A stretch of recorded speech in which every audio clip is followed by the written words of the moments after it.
وبرکاتہ۔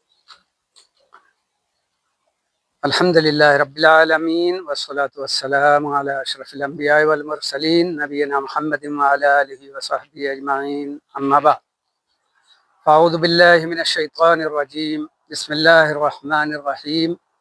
والعصر ان الانسان لفی خسر الا الذین آمنوا وعملوا الصالحات وتواصوا بالحق وتواصوا بالصبر۔ امام صاحب نے اس سورہ کی تلاوت فرمائی۔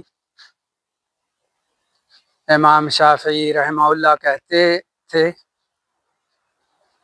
کہ اگر اللہ تعالیٰ اس سورہ کے علاوہ اور کوئی سورہ نازل نہ کرتا تو یہ لوگوں کے لیے کافی ہو جاتی۔ اللہ تعالیٰ نے اس میں زمانے کی قسم کھائی ہے اور کہا ہے قسم ہے زمانے کی، بے شک انسان خسارے اور نقصان میں ہیں سوائے ان لوگوں کے جو ایمان لائے اور نیک عمل کیے، سچی بات کی، لوگوں کو وصیت کی اور صبر کی بھی وصیت کرتے رہے۔ زمانے کی قسم کھانے سے مراد یہ ہے کہ وقت کی بڑی قیمت ہے، اس وقت کی قدر کرو اور جو زندگی کے لمحات اور اوقات ہمیں ملے ہیں ان سے فائدہ اٹھاؤ، کیونکہ ایک انسان سے قیامت کے دن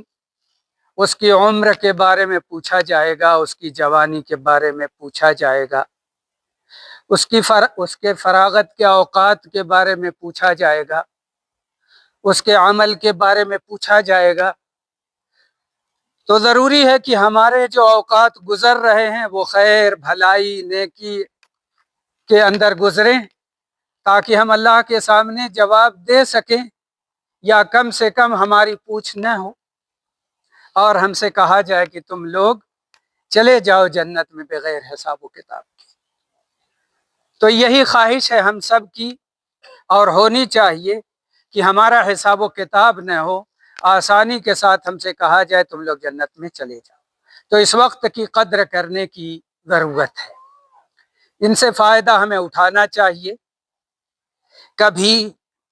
نماز پڑھ کر، کبھی ذکر و اذکار کر کے، کبھی لوگوں کو اچھی بات بتا کر کے،